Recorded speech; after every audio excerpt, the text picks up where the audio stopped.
Cash One Pawn has the most extensive inventory of any pawn shop in western Montana.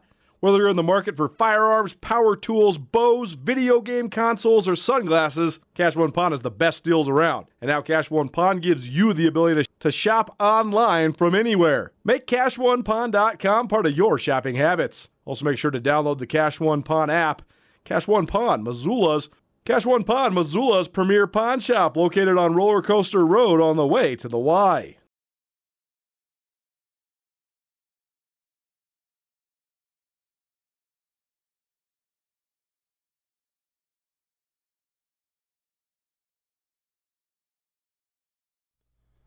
Hello, everyone. Good to see you. Happy anniversary to us. Skyline Sports at 10, our 10th anniversary. And we're into some countdowns about football. We did a whole bunch of basketball over the summer. It was really, really fun. Fun conversations, fun arguments, fun making some Big Sky All-Star teams and having some drafts. That's stuff that we're going to repost when basketball season rolls around. I know a lot of people are into it during the summer. A lot of people maybe doing other things, focusing on other stuff. So we'll repost all that stuff when basketball comes down the pipe, which, by the way, is happening here as we sit here late September. In about a month and a half, early November is when basketball season gets underway for the Big Sky Conference and other college basketball leagues across the country. So that's coming up, but it is football season. We're into Big Sky Conference play, so we spent the last couple weeks poring over how to do all this football content. We actually wanted to get the anniversary stuff done by the end of September, but then I figured, well, it's football season, so might as well have anniversary football content here during football season. And this is actually perfect synchronicity because today we're going to do our top 10 football teams of the last 10 years. And several of these teams come from three distinct schools. And I think there's been three programs that have certainly dominated the league. Eastern Washington was the team of the decade, certainly between 2010 when they won the last Big Sky Conference National Championship, all the way up until 2018 when they played in their most recent national championship game. Montana State steadily rising. They were sort of peers with Eastern Washington in the early 2010s, a dip in the mid-2010s, but they've certainly ascended. Montana had a whole bunch of different turmoil and rebuild and yada, yada, yada. You know all that history if you follow the Grizzlies, but the Grizz have become now, again, return to the ranks of the elite in the Big Sky Conference. So plenty of focus on those teams. I'm also going to highlight some other teams that have been really good over our last 10 years of covering the Big Sky Conference together. Brooks Nuanez joining me, Colter Nuanez. So, Brooks, I'll start this by asking you, what constitutes a great team that is at least a candidate for this list? Because we didn't want to just go through and say, oh, the last 10 Big Sky champions are the 10 best teams that we've covered. First of all, there's been very few outright champions. Second of all, there's been several champions that are not on this list whatsoever because they didn't play everybody in the league. So we constituted this based on a whole bunch of different things. But what was your criteria when you were thinking about some of these various teams? I think it's a lot like we've done basketball, Colter, where you need to be memorable. So for me, a lot of it's the eye test. In football, I think a little bit different than basketball is that a lot of times the best players are on the best teams. And every now and then there'll be one guy who's on a middling team that's kind of a star. But otherwise, oftentimes if you have next level, professional level players, you're going to put together a team. So being memorable, the eye test, beating good teams, having a solid record, and then getting a playoff win or more. If you ended up going and playing a bad playoff team and then losing in the second round, that probably knocked you down. If you went on a little bit of a run or you beat a good team in the playoffs, I think that helps elevate your team. That's the best part about the FCS and the Big Sky playoffs, or the Big Sky Conference, is the playoff system. It's my favorite part of the FCS. It's what we've always been hesitant, or at least me personally, talking about teams within the Big Sky moving up to the FBS, whether that's the Mountain West or the Pac-12 or a semblance of a new conference in the FBS, is that lack of playoff system, the way that's structured in the FCS. So we do have this ability to have teams go on month. Now when they move the championship, they're in the playoffs for 6 or 7 weeks. For sure. Remembering those teams and watching them go through that battle and fight through, those are teams that definitely are going to be high on this list. Wins in November, December certainly get you a long ways. Unfortunately, from the Big Sky Conference perspective, we have never covered a win in January. We have been to 3 FCS National Championship games when Eastern went in 2018, Montana State in 2021, and Montana last year in 2023.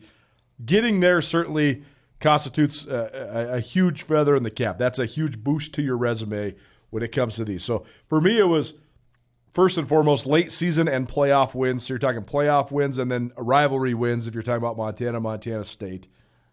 The prestige of the players certainly adds to this as well. Signature wins. And just some of this is just eye test, right? Who would beat who? Like who, if this team matched up against this team. We have a couple of those on hand. And there is a little bit of a caveat here too. We're not trying to be negative or haters about any of this sort of stuff, but there's a fact of the matter that the stratification of college football has been a very, very real thing since the pandemic. We've seen everything filter uphill, basically. The best have gotten better. The Power Fives have gotten stronger. There's been, the doomsday of the Big Sky becoming a minor league for the Power Five. It's not quite true, but there's been a whole bunch of great players that have left the Big Sky Conference. There's also just been a whole bunch of great players that haven't ever even gone to the Big Sky Conference because the recruiting's more sophisticated. The money's so much bigger. So that said, like who would win a game between last year's Montana team, who certainly deserves a ton of credit for all the things that they did, some of the unforgettable wins they had, especially down the stretch and into the playoffs. That team was very, very good from a team perspective. How would they match up against teams from 8 years ago, 10 years ago? I'm not sure. I think across the board, the league has gotten, I think it's digressed talent-wise a little bit. There's certain parts of the league, though, that maybe has gotten better. So all of those go into it. But when it comes to just straight-up head-to-head matchups, we let that weigh into it a little bit, but not as much as just how did they compete against the competition that they played within that respective year.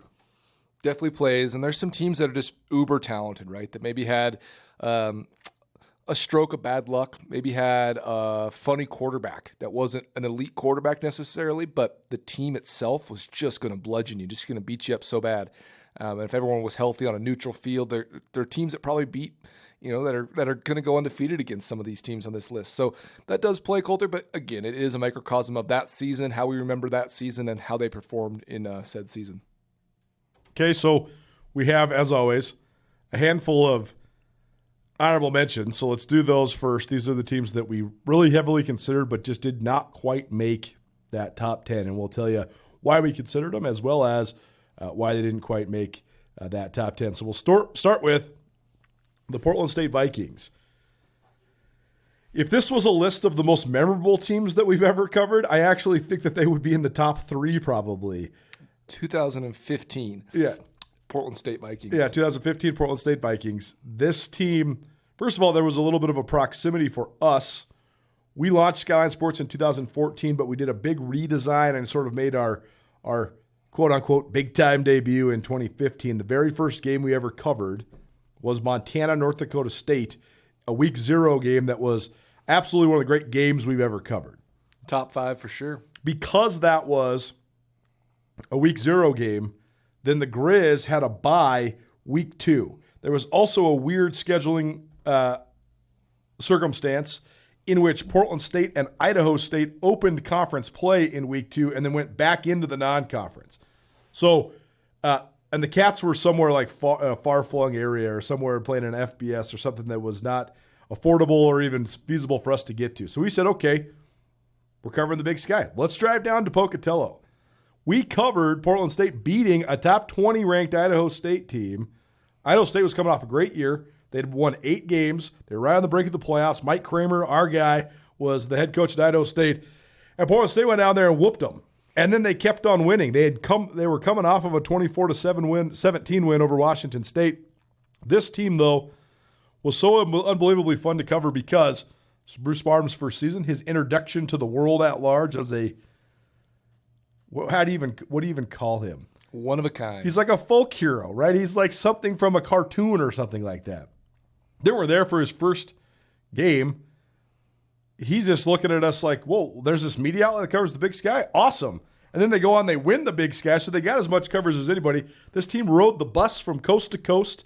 He called it Barney's Americana Tour. They're stopping at Alcatraz. They're going, to Mount Rushmore. They're going to all these different places. Hard to believe it's real. It's hard to believe it was real. They flew on a plane one time, and they still somehow went 9-2 during the regular two season. FBS wins. Only Big Sky team, only FCS team to ever beat 2 FBS schools in the same season. They beat North Texas so bad that North Texas fired Dan McCarney in the locker room before he even got a chance to get to his car. So they had the signature win over Montana State in Portland, where that was like the first nail in the coffin of the Rob Ash era. David Jones, was that the running back? David Jones had, I think, 275 yards rushing. Like 500 yards rushing. They rushed for 465 yards against Montana State. They won 59-42. Ash was really doing well then. Dakota Prukop did the post-game interview with his visor backwards and upside down while eating a banana, and he was literally laughing at us because he was like, guys, I just threw for like 300 yards and rushed for like 150. I had like 5 total touchdowns. We scored 49 points or 42 points, and we lost by 2 scores. So I don't really know what to tell you. I don't know why you're interviewing me, is basically what he was saying. And then it all spiraled for Montana State, but that was a huge victory. Then Portland State affirms it by beating Montana. The other part about the legend of this team, we don't have to spend too much time on them, but they're just so fun to talk about. They were playing their games at Providence Park. They hadn't gotten the boot out to Hillsborough Stadium yet. And Bruce Barnum was opening up bar tabs during the game and after the game for all the people that were in attendance. So he's buying the Montana people drinks. He's buying the Portland people drinks. He's saying, okay, cost $10,000, whatever, full send. First year as a head coach. It was just like an unbelievable story. I don't know if we're ever going to replicate it again. There's so many things that happen that like really just aren't part of the deal anymore. You just can't really do them, or you don't really do them, or whatever. Yeah, and I think that this is what we talked about with the criteria where they got into the postseason. Colter, if I remember right, they lost in the second round. Is that correct? I think they won 1 game, or maybe they got a bye, and then I think that's what it was. They got a bye as the 4 or 5 seed, and then hosted, I believe, Northern Iowa, and they lost that game. So no playoff win after a Big Sky title would be the reason that they don't really climb these rankings any higher. A couple NFL players. I mean, I've always said it on Wasser, but is it Patrick Onwasser? I've always said Onwasser. I think it's like Onwasu is actually how you say really? it. We've always said Onwasser. I've said Onwasser, but then I heard it for a while it was Onwasor. 2 of the great Big Sky players we've covered are Peanut, Patrick Onwasser, and his brother, who played at Southern Utah. Basketball hooper. Who was Randy Onwasser, who was unbelievable. Both played professionally, but Patrick Peanut played for the Ravens for quite a long time. I think he was in the NFL for probably 5 or 6 years. Yeah, he had a great career. Which at this level, I mean, especially for him being a converted safety to play inside linebacker in the Ravens, those kind of things, again, the eye test, guys like him really pop. So very memorable. 2016 North Dakota Fighting Hawks. This team went undefeated in league play. They had a really, really weird schedule because they lost their first 2 games. Then they won in double overtime against South Dakota. Then they won 8 in a row during league play, and then they lost in the playoffs. So the lack of playoff success is, to me, one of 2 things that keeps them out.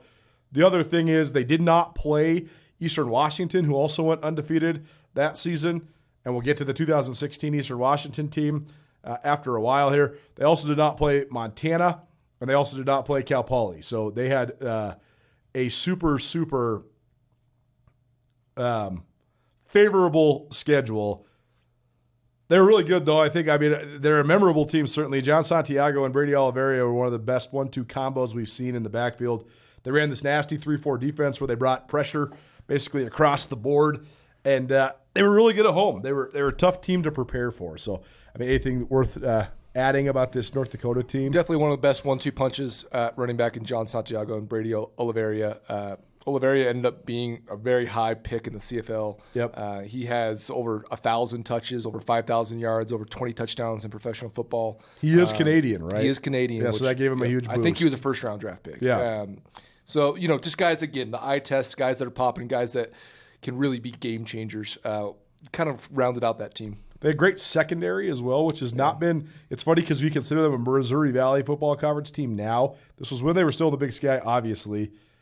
And that's always been the thing. Like, where does the Missouri Valley football teams maybe lack compared to everywhere else? They're so good up front on offense and defense, so good at quarterback perennially.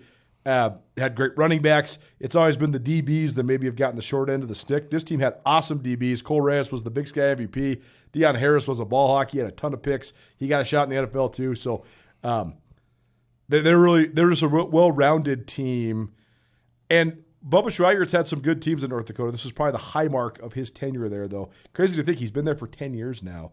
But this is probably the best team they've had overall in North Dakota. And exactly what he would want to do. Yes, that's right. Exactly. To change the pace back and power back, and then implementing his style of defense with Cole Reyes being able to play in the box. And really good team. Our third honorable mention squad is the 2021 Montana Grizzlies. They went 10-3.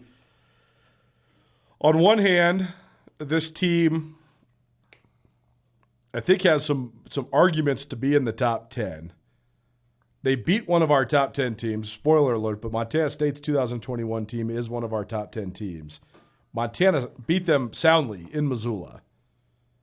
That's a huge part of the story, though. That actually got the Grizz a higher playoff seed, which ended up being worse for them than Montana State. That win got the Grizz the 6th seed and the Cats the 8th seed. The Cats then got to go to Sam Houston in the quarterfinals, whereas the Grizz had to go to James Madison.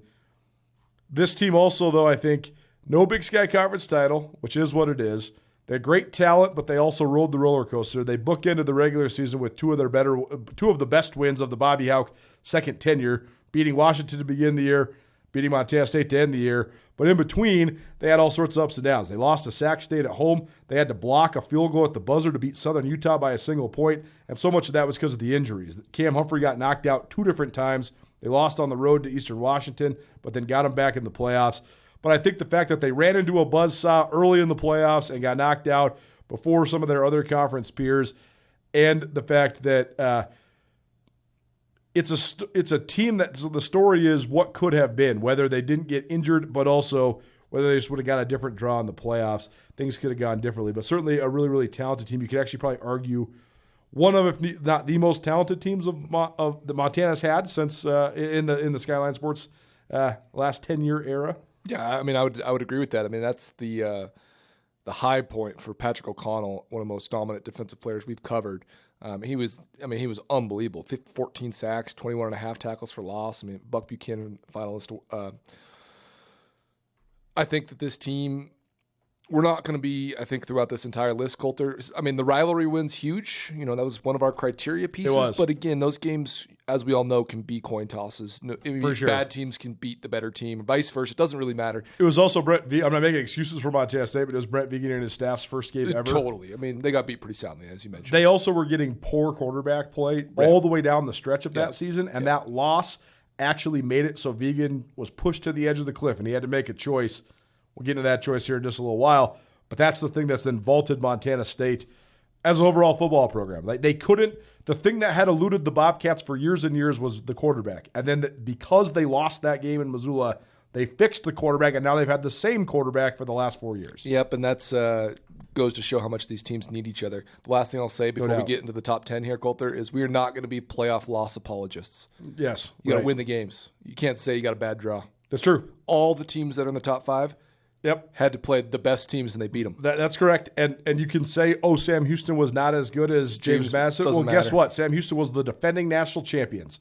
They were the defending national champions. They had gone undefeated and earned the number 1 seed. And you could say they're not as good as James Madison, whatever. Montana State went and got it done. That was the most impressive playoff victory of the history of Bobcat football, probably. And Montana, the circumstances rolled up on them. They were fighting an uphill battle against James Madison. Definitely. But then Cam Humphrey gets knocked out. Sammy Akem breaks his collarbone. Chris Brown can't handle it, so all of a sudden you're running the option. I can't even remember the young man's name, but the third-string quarterback who had to – it's tough. They had to run the option down the stretch to basically get out of there with a 28-6 loss. The way that they faded after having that high point against Washington and the high point of the Cats, though, that's why they're just outside the Treasure State University of Montana football is a way of life. Lithia Ford has long been a proud sponsor of Grizz football, and Lithia Ford of Missoula is thrilled to have several of the best Montana football seniors driving the best trucks in Montana. Aspen Sound is the premier car audio and accessory shop in Montana. Aspen Sound makes sure the boys are riding in style with tinted windows and state-of-the-art stereo systems. There's always a party in Montana. Whether you're going to a concert, a wedding, or a football game, the Montana Party Bus will get you there. Skyline Sports and ESPN MT cover the Big Sky with more depth than anyone. Check out SkylineSportsMT.com and tune in to Nuanez now on 102.9 ESPN Missoula every day. My Montana Roots and Wear Your Roots clothing is your go-to spot for the most unique and comfortable lifestyle clothing you'll find anywhere. And get your custom t-shirts to support your favorite player. From 5 local businesses who love Montana, best of luck to the Grizz as they pursue another Big Sky Conference championship. Big Sky Breakdown, Skyline at 10, probably presented by Up Top Clothing. Up Top Clothing offering you a discount when you shop online. TeamUpTop.com. Use Skyline15 at checkout. TeamUpTop.com. Up Top Clothing reminding you to take a step back and enjoy the moment. Number 10 on our list. Southern Utah 2015 version of the Thunderbirds. You could also almost call this like an era. 14-17 was really good for Southern Utah. They made the playoffs every year. They won the Big Sky in 15 and 17. Unfortunately for them, they had a coaching change amidst that. Demario Warren was able to keep it rolling when he had Ed Lamb's players. Then when he didn't, fell flat on his face, and it was kind of all over but the crying very, very quickly. This Southern Utah team, though, was constructed in such a unique fashion, especially considering the time that it was. This was way before we had a pandemic, way before you had 5th, 6th, 7th-year seniors. They had multiple 5th, 6th, and 7th-year guys. The vast majority of their team had been recruited in 2009 when Ed Lamb had first got there. He did such a tremendous job of replacing Weber State and other Utah schools as sort of the bounce-back BYU school. It used to be that BYU always brings in a whole bunch of LDS kids. That's no surprise. Oftentimes you go on your mission as an LDS kid when you're 19. So BYU would bring kids in, redshirt them, they'd go on their missions. If they liked them, they'd bring them back. If they didn't, cut them loose. Where did all those kids end up for a brief moment in time? Southern Utah. That's how you get the James Cowsers of the world, the Mike Needhams of the world, the Matt Hollies of the world. That defense was beastly. Man for man, I think it's one of the most talented defenses we've ever covered. James Cowser is still to this day the all-time leader in college football history in sacks and tackles for loss. And he played in the NFL, and he was the 3rd best NFL prospect on that team. LaShawn Sims was a 5th-round draft pick. Miles Killebrew was a 3rd-round draft pick. Miles Killebrew is still in the NFL. He's the captain for the Pittsburgh Steelers right now, 10 years later. We've never seen guys like those two guys in the league since then. Those are the 2 best DBs, and who knows if they were in this era. Like, does Miles Killebrew, who's from Vegas, stay in Cedar City, Utah? I don't know, but those 2 guys were sick nasty, and that was one of the most talented defenses we've ever covered. Yeah, Miles Killebrew has been the best special teams player in the NFL for years. I think that's pretty well known. I was laughing because he was a 3-time All-Big Sky pick at special teams, but only first team once. Yeah. I'm like sitting here thinking, this guy's a first-team All-Pro special teams player. Who was better at special teams when he was in college than this guy? Yeah, so, I mean, he's one of very few guys as a professional special teams guy. There's probably only 5 or 6 in the league. Really, really good on defense. I also liked their offense. I thought that, I mean, they had a good quarterback, good running back. You know, they could throw it a little bit, good tight ends. Ammon also was the quarterback. He's an all-league guy. Malik Brown was their running back. He also got a shot in the NFL. Mike Sharp, wide receiver, who also got a shot in the NFL. Usually we expect really, really good Big Sky champion-type teams to have like 2 or 3 guys to get shots in the NFL. Great teams like the 2021 Bobcats, they have 5 guys to get shots. I forget, this team, I believe, has the most of any team we've covered. I think they had 8 guys get into NFL training camps. Yeah, really, really good team, and they deserve to be here. I mean, their regular season record, what they finish, 8-4? 8-4, yeah. But they were 7-1 in Big Sky Conference play. If not for a 1-point loss to Portland State, they would have been the outright undefeated Big Sky champs. Yeah, they were the best team, and Cowser was the best player, and that's just the facts. He was unstoppable. And you mentioned, Colter, that is not a stat to sleep on there. Most sacks in college history, most tackles for loss in college history. I mean, he had like 90 tackles for loss. I mean, come on now. The other part about this is Southern Utah had literally no national repute. Yeah, at this time, no kidding, none. Oh, they got some after they had, but they had to be like 7-1 to even get in the top 25. Yeah, like I remember when they beat down Weber State 44-0, and Weber State was a top 20 team. They were unranked. And the next week they were like 24th or whatever. I love it. Screwed them, though, in the playoffs. Yeah, right. They had to go on the road. They're the Big Sky champs. They got to go on the road to Sam Houston in the first round. They don't even get a bye. Sam Houston was also sort of messed with. They were the number 6 team in the country, but they got left out of the playoff seeding. They were basically the 9 seed. Right, I remember that. So Utah went and lost 42-39, and so it was just one and done in the playoffs. That team gets any sort of favorable draw, man, who knows what happens. But talent-wise, they could have been much better than number 10. But they're slotted at number 10 because of all these different things. But they are probably the best team Southern Utah's had during their Division I era. So certainly worth noting. Our family on our mom's side has a deep Montana history, especially stemming from Butte and Helena. And we are so proud. One of the things we are most proud of is to call ourselves Montanans. At Up Top Clothing, they have Montana-made and Montana-branded clothing for both men and women. Their Montana Till I Die collection is one of my favorite collections anywhere in the clothing world. And you can shop online and get the Montana Till I Die collection and all the other great gear that Up Top Clothing makes delivered right to your doorstep. Visit teamuptop.com, and if you use the promo code SKYLINE15, you're going to get a discount on all your online ordering. Teamuptop.com, Up Top Clothing, reminding you to take a step back and enjoy the moment. Number 9 on our list, the 2022 Montana State Bobcats. They went 12-2, including 8-0 in Big Sky Conference play.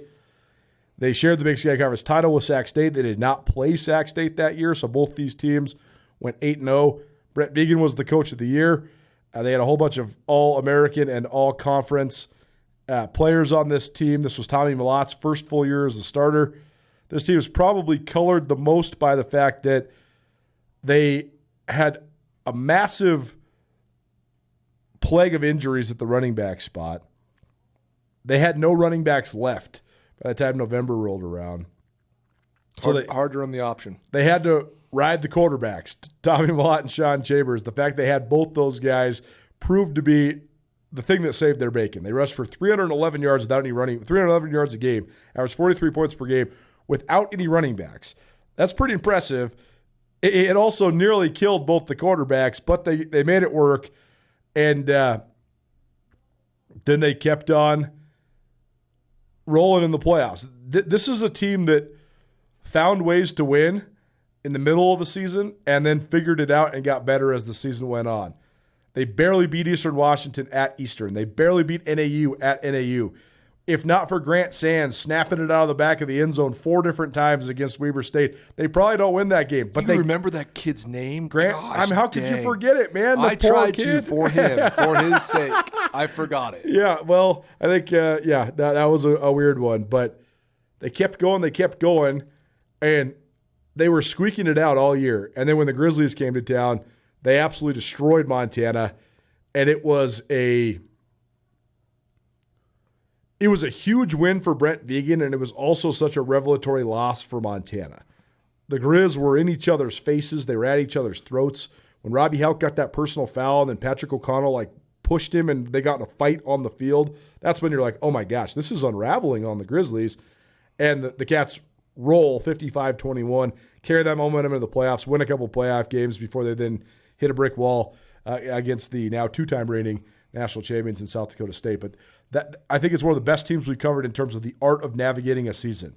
Figure out how to win when you're going through all this adversity, and then keep going until you get a bunch of guys back and then start pounding people. That's exactly what they did. 55-7 against William and Mary in the quarterfinals of the playoffs. One of the most resounding wins we've seen by a Big Sky Conference team. Yeah, over a nationally relevant team. I mean, William and Mary, the last, couple years maybe, they've been very, very good my entire lifetime. They have a tremendous program, tremendous lineage. And, yeah, I mean, you're talking about some monster wins. I mean, like you say, to beat Weber State the way they did, sure, the guys snapping it out over people's heads, but still pretty impressive season. Chambers, Malotte, that combo was definitely quite memorable. It left an imprint. I mean, there was a level of dominance there when they were rolling that was hard to even put words to.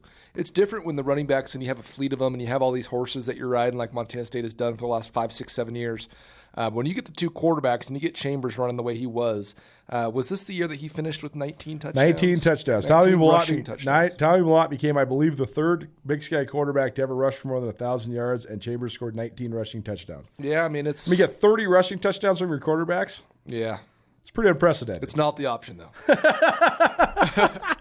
The thing is, they ran out of running backs, so they actually weren't even running the option. They were running the Wildcat. QB power. They really were running the Wildcat. It's unbelievable. Yeah, extra hat in the hat, man. It's QB run game, hard to defend. It's also the breakout season for Brody Grebe, and then what he's become, sort of that set the tone for that. Callahan O'Reilly had one of the great defensive years by anybody we've covered. He had 4 picks, 4 fumble recoveries. He scored multiple defensive touchdowns. Backup quarterback just became all of a sudden the most ferocious Mike linebacker in the conference. And this was Ty Okada's swan song. This was where he became a true Bobcat legend. Certainly one of the most interesting people we've covered in terms of his mindset and the way he's wired. And really good team. He'd run the table in the Big Sky and do what they did in the playoffs. Pretty hard to not be in the top 10. Yeah, and Okada is, like you said, a Bobcat legend, Colter, but he's arguably one of the best defensive backs that we've ever covered. Definitely. Best nickel we've ever covered. Definitely. Straight up. He just has some unique skill. He's a guy who's going to be in the NFL for a while, still is, I think, going into his second training camp. He's on the practice squad right now for the Seahawks. Hey, man, when you're his size, he's all of, 6 foot? No way, dude. 5'10". 190. 5'10", 200 probably, because he's jacked up. But. Yeah, of course. Really good player. And like you said, the Callahan O'Reilly season was very memorable. That's the kind of guy that when you're covering someone and you know him in high school and you watch them kind of go into college and that you probably don't have a chance to play quarterback, probably don't have you can switch to linebacker, probably going to be a depth piece for your career. We'll remember you, pat you on the back, but to go get, be the first team all league linebacker and the stats that you mentioned, pretty impressive. Especially being a Bozeman kid who dreamed about it his whole life. Absolutely. Big Sky Breakdown, Skyline Sports, MT.com. Proudly presented in part by Cash One Pawn. Cash One Pawn is the premier pawn shop in western Montana. You can check out their extensive and seemingly endless inventory by shopping online. Cash One Pawn. That's cash, the number one, pawn.com. Number 8 on our list, the 2019, Weber State Wildcats. This team went 11-4. They did play they played at one FBS. One of their only regular season losses came at Montana where they got spanked, but they bounced back. The reason this team makes the top 10 is because of redemption. They did get beat up in Missoula, but then they got the Grizzlies back in Ogden in the quarterfinals. They won that game. All the Grizz people will say, well, it was raining. Dalton Snead couldn't grip the ball. He threw 5 picks. Well, on the Weber State side of things, Weber State snared 5 picks. They also brought so much pressure. It was unbelievable. The Grizz defense that day played outstanding. I think they gave up 150 yards of total offense. Dante Olson had 30 tackles, but he was the second best defensive player in that game. The best defensive player in that game was Adam Rodriguez. Adam Rodriguez went absolutely buck wild. He had 4 sacks and 7 tackles for loss. All told, the reason this Weber State team makes it for me is twofold. One, they got redemption for their worst regular season loss. Jay Hill called it in the postgame press conference. He said, if we see this team again, we'll be ready to roll. And they did, and they did it, and they beat Montana. Yep. Secondly, this is the best Weber State team in their school's history. This is the only team to ever go to the Final Four. It's the only team to ever win multiple playoff games. They won 5 Big Sky titles under Jay Hill. This is the best team. They had the best cast of characters. They had multiple NFL guys. And in terms of just pure physical domination, one of the most dominant teams we've covered. Yeah, I mean, they were just, when you talk about physicality, Colter, that Southern Utah team comes to mind. And then you have Montana State teams that start to make that clip. But you're talking about grown men here. You're talking about a seriously physical level of football. And you mentioned, Adam Rodriguez goes nuts there. But Jonah Williams, one of the better players in the conference for several years. And he still plays in the NFL. Yeah, he's starting for somebody. Who's he playing for right now? He started for the Rams for 2 years in a row next to Aaron Donald. We're talking about Rashid Shaheed, might arguably the best true downfield threat in the NFL right now. Jonah Williams currently starts for the Cincinnati Bengals. Yeah, that's great. A high level of talent. If you haven't watched Shaheed in the NFL play for the Saints, that guy is the same guy that we always saw, right? No surprises here. For sure. Really, really good team. Jay Hill had this team rolling. Kind of his pinnacle. When you talk about all the Big Sky titles he'd put together and build a program, and then to find this team and to take this team deep in the playoffs is kind of that coaching excellence. And shout out to Jay Hill. Hope he's doing really well. Yeah, he had a little bit of a health scare. He's now at BYU, but he was always phenomenal to us. And as steady of a guy, as stoic and straight a shooter as you'll ever meet. I used to love interviewing him because he's the opposite of Bruce Barnum. He's the opposite of Jeff Choate. He's not going to be bombastic or inflammatory or entertaining or anything like that. He's just going to straight tell you exactly how it is. It's just like he was after they lost in Missoula. He's like, yeah, they played really well. We did not play really well. If we get to play them again, we will play better and we will win. He was just matter of fact about it. I think he'd be a heck of a guy to play for. I always thought Jay Hill would be awesome to play for because there's no BS. Like, you're not wondering where you're standing. He's not telling you stuff you want to hear. Definitely not. He's telling you exactly where you're at, exactly what he needs from you. Move on. No wasted time, no wasted words. I was always very impressed with his way he carried himself. Yeah, and his ability to stay calm within most moments. But then when he got on the field, he was a fiery guy. And at the presser, you wouldn't know it until you really saw him get after it. Man, whoo, I would not want to be on the wrong side of that stick. So will you marry me in your future? Or maybe you do it all over again. Hi, I'm Brian Toon with Jewelry Design Center, inviting you to come see the largest selection of Will You Marry Me in the state of Montana. The brightest diamonds of every shape and size, unique settings built to last, and skilled jewelers on site offering free sizing and maintenance for life, because that's how long we want to be your jeweler. Jewelry Design Center in Missoula, on Brooks, across from the Montana Club. Join Town Pump's Pump It Up Rewards Plus program and never pay full price for fuel again. Save 5 cents on every gallon every day at any Town Pump across Montana. Plus, earn and redeem points on your favorite in-store items to get free stuff with our clubs. Stop in and pick up a rewards card. Download the Pump It Up Rewards Plus app today. Or visit townpump.com/rewards to register and start saving.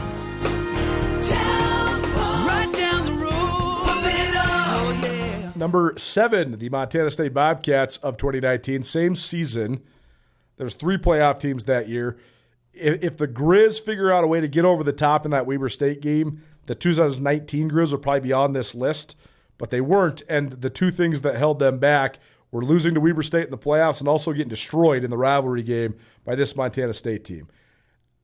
When Jeff Choate first won in Missoula in 2016, that set the stage for the rise of the Bobcats. That team was otherwise bad. They only won 4 games. They only won 2 games during the league season.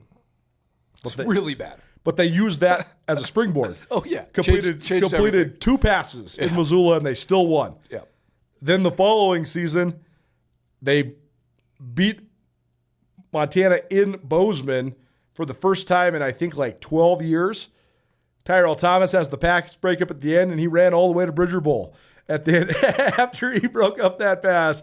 And that kept Montana out of the playoffs, and that was sort of the beginning of the end for Bob Stitt. Man. Then enter Bobby Houck.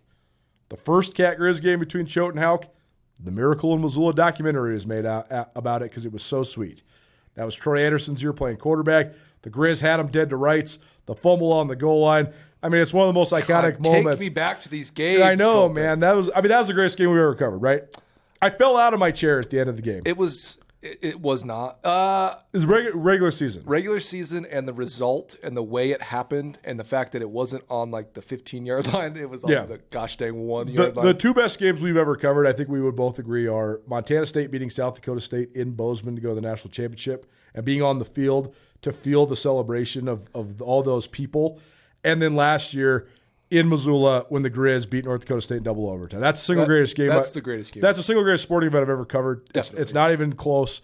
And that's no knock to this game. No, for sure. So let's stay here for a second, but the 2019 the Miracle in Missoula, whatever the hell you want to call it. The 2019 Cats, though, there was all this narrative about how, the Cats have won 3 in a row, but Bobby Houck's back. Bobby Houck doesn't lose to the Cats. He lost to the Cats in a miracle fashion, but it was year 1. He's going to get these guys going. This Grizz team was in the top 10. They had great players. Marcus Knight had broken Chase Reynolds' records. Samari Torre was still there. Dalton Steed been all sorts of banged up. He was back for the rivalry game. The moment Jacque Allen killed Samari Torre on the perimeter, absolutely smashed him, and the Bobcat Stadium started shaking, And then the very next series, he coughed it up and fumbled it. He coughed it up and fumbled it. Next series, Braden Conkle headhunt somebody right over the middle. And I was like, oh, here we go. Yeah. And then it was off to the races. That was, the 2022 game where the Cats beat the Grizz in Bozeman was an absolute beatdown, and it was on a college game day Saturday, and it meant so much. But it was twofold. It was the Cats playing great and the Grizz unraveling. Yeah. 2019 was just an old-fashioned beatdown. And for the Cats to beat the Grizz for the fourth time in a row, that's the first time that had happened since Sonny Holland was roaming the sidelines at Bobcat Stadium. So certainly a historic victory. The other part about this Montana State 2019 team is they had a bad middle part of the year. They lost on homecoming. It's so random. They lost on homecoming to Sac State when they were unveiling the plans for their Bobcat Athletic Complex. Oh, that's right. And then they lost the following week at North Dakota. Their offense looked terrible. They scored 12 points. It's like, what are you guys doing? Woof. Then they didn't lose again. They did not lose again until they went to the Fargo Dome. So they were able to overcome adversity within the scope of a season. Also, though, man for man, I would actually argue this is the single most talented team we've ever covered. They were lacking when it came to quarterback play. They were fine. They were solid. They had a guy that could navigate it. That's it. The most stacked defense by a mile. By a mile. You're talking about if you were ranking top 10 guys at all the positions, you're talking about multiple top 10 defensive ends in Bryce Stirk and Amandre Williams, a whole slew of top 10 defensive tackles, Tucker Yates and Chase Benson and Jason Skrempos. I mean, Marcus Fairder was like a 6-sack guy he was like the 6th guy on the defensive line. Troy Anderson, Callahan O'Reilly, Nolan Askelson, Daniel Hardy, all playing linebacker. Braden Conkle, Josh Hill. How can I forget Josh Hill? He's first team all-conference that year. He's their 5th best linebacker. He's first team all-conference. Braden Conkle, Jacquay Allen, JoJo Henderson playing safety, Davian Washington, Munchie Filer, all these guys. Tyrell Thomas playing, Jalen Cole, all playing corner. Stacked. They were so stacked. Like that's where it turned the corner. They lost 16-12 in North Dakota, and then they just said, okay, we're just going to crank this thing up to the point where teams literally can't even get a first down. They couldn't. They had like a 4-game stretch that was the best 4-game stretch of any team we've ever covered. They gave up 5 points per game for a 4-game stretch. Yeah. And teams were something like, I don't even know what, but it was like less than 10% on third downs. They were getting single-digit first downs per game for a whole month-long stretch. Yep. It was startling and really, really impressive. Yeah, and you can't underestimate just even the 5. If you just name the 5 best guys, they're 5 of the 20 best defenders we've ever covered. I mean, Amandre Williams, Bryce Stirk, Troy Anderson, Derek Marks, they're all right there, man. I mean, Daniel Hardy, that's 5 guys. It's so funny, too, because Troy Anderson got hurt, and he didn't play in that rivalry game, and everybody thought the sky was falling. He didn't play in the playoffs until the end. And he was pretty beat up. Who was his backup? Oh, a guy that was drafted in the NFL. They weren't even playing at Hardy at the right position, and they could just roll him in there, just a fresh-made Sam linebacker that's also going in the NFL. Another guy who's making plays, blocking punts on the Chicago Bears right now. Yeah, I mean, this is we were up close and personal, so if you don't understand, go look it up. But there is nobody like Amandre Williams, Bryce Stirk, Daniel Hardy on the edge. There's nothing like it. We mentioned Weber State in 2019, Adam Rodriguez, Jonah Williams. This is a whole different thing here. Big Sky Breakdown, SkylineSportsMT.com. More on this team and more on our top 10 right after this. Meeting her stopped your world. The ring you give her should stop her heart. Tina, will you marry me? Not again! Don't worry, I'm gonna fix this. Because we want to be your jeweler on our beautiful diamond! Clear! Come back to me, Tina! Are you okay? Last 2 things I'll mention about this 2019 Montana State team. It probably should have been a Big Sky Conference championship team, but they lost that home game to Sac State, and then they fell the next week to North Dakota. And also the one knock that probably keeps them from being outside like a top 5 type team, even though they did go to the semifinals of the playoffs, is they got destroyed in the semifinals. That was to one of the great – I mean, that was the last real peak North Dakota State team. North Dakota State did win the post-pandemic national championship again in 2021. And that NDSU team was very good too. Lots of great offensive linemen and a freshman version of Cam Miller. But the real true, like 2011 to 2019 was the NDSU run, and they had multiple different peaks of that, including probably the 2018 team with Easton Stick, but then that next year they were also very, very good, and that team really took it to, that was the Trey Lance team. They really took it to Montana State, 42-14 in the playoffs, so that's probably the last factor that keeps them out of the top 5. Do I remember it right that the Cats scored on the first play of the game? Is that right? Is that year? No, that was the year before. Okay. That was the Troy Anderson year. Oh, right. They almost scored on the first play of the game. Yeah, right, to the one. Kevin Cass get tackled on the one. They have to settle for a field goal, and that set the tone for the whole rest of the day. Great day. They lost 52-10 that game, but Troy Anderson had like 170 yards rushing and a 55-yard touchdown. So should play with linebacker. the endless debate over where to play Troy Anderson. Anything left to add on the 2019 Cats before we move on? Very, very talented, very memorable. They're not in the top 5 for a reason. So, number 6 on our Big Sky top 10 of the last 10 years, the 2022 Sacramento State Hornets. This team, I think man for man. Well, first of all, I think Cameron Scadaboo is the most talented player the Big Sky Conference has had since the pandemic. Would you agree? Yes, especially because no one knows about him. And I'm talking guys that played exclusively post-pandemic, right? Sure. Troy Anderson is a post-pandemic guy. His senior year was after the pandemic, but Troy Anderson is the best player we've covered. Troy Anderson is the best athlete to come out of the Big Sky Conference. No kidding. So I love that there's a debate on that. It's pretty funny. Oh, man, we could tell Troy Anderson stories all day. We'll save some for a little later on, but Scadaboo, though, is ridiculous. Like, Scadaboo was so good that Elijah Dotson, who was one of the 2 or 3 best running backs in the league and rushed for like 1,300 yards as a sophomore, he saw Scadaboo when he was a freshman. He was like, I'm out.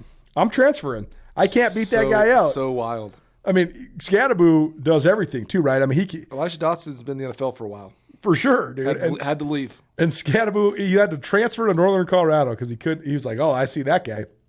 Scadaboo does everything, though. He pass blocks. He lead blocks. He runs between the tackles. He runs outside the tackles. He can kill you on power, dive, toss, counter. He can catch balls out of the backfield. He was the best punt returner in the league. I mean, the dude was sick. He was so sick. I couldn't believe it. Still is.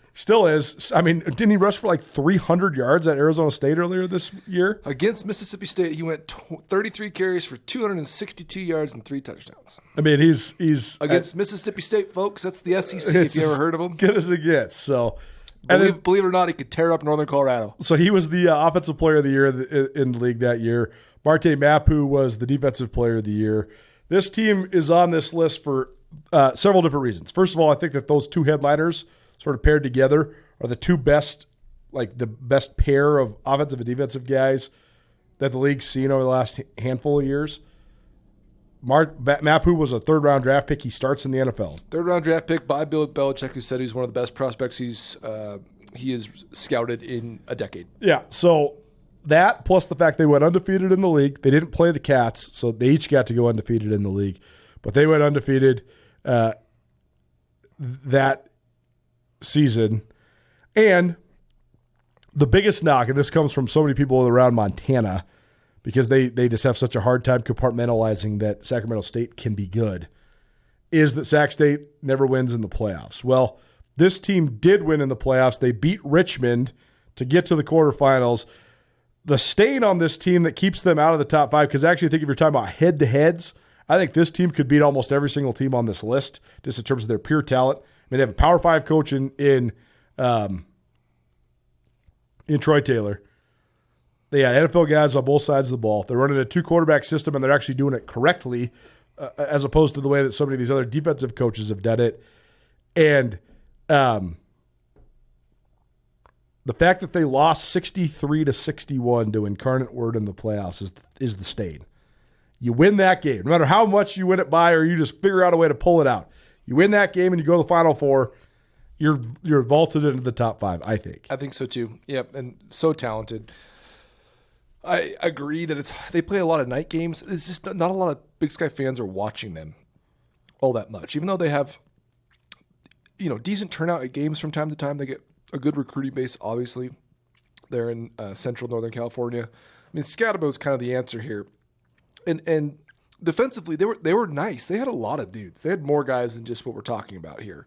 But Colter, I mean, Scatterbo had 196 carries for 1,373 yards. That's 7.5 yards a carry. Yeah. On the season, 226 touches for 1,800 yards. Yeah. That's 9 yards a touch, man. I mean, It's amazing. You're scoring 20 touchdowns. I mean, it's the next level thing here. He even threw a touchdown. What do you know? They were a really good team, and I think that they were a mismatch for a lot of people. You can't sleep on them. One of the things is the eye test. Are you scared of this team? That's what Montana State have always had, is when you're welcoming them into your house, you're still like, God dang it, Grizz are coming here. We're screwed, man. Sac had this thing going where if you knew, you were like, dude, we are torched next week. They beat the Grizz in Sacramento. A lot of Grizz fans will listen to this screaming, saying, well, if Lucas Johnson wouldn't have gotten earholed, that was the targeting penalty when he got thrown out of the game. That was a good game. And it went to overtime. Yeah. There's the controversy over the catch. Yeah. You know, Cobb Mushersill, the commissioner of the Big Sky, was tweeting about it. He got all sorts of hot water because of that. Yeah. So I know there's a lot of Montana people who are saying, well, that team wouldn't have been nothing because we would have beat them if we would have had fair refereeing and it wasn't dirty play and whatever, but you can't change it. It's the same thing on the contrasting side of that, Montana fans, that the Grizz won the 2011 Big Sky Championship. I don't care if the NCAA said they didn't. They did. They won the Big Sky Championship that year. They won the league title. They went to the semifinals of the playoffs. You can't take those wins away. Just like even if this had poor officiating, a weird replay, and a dirty play all in one, you can't take that away from Sacramento State either. Into our top 5 right after this.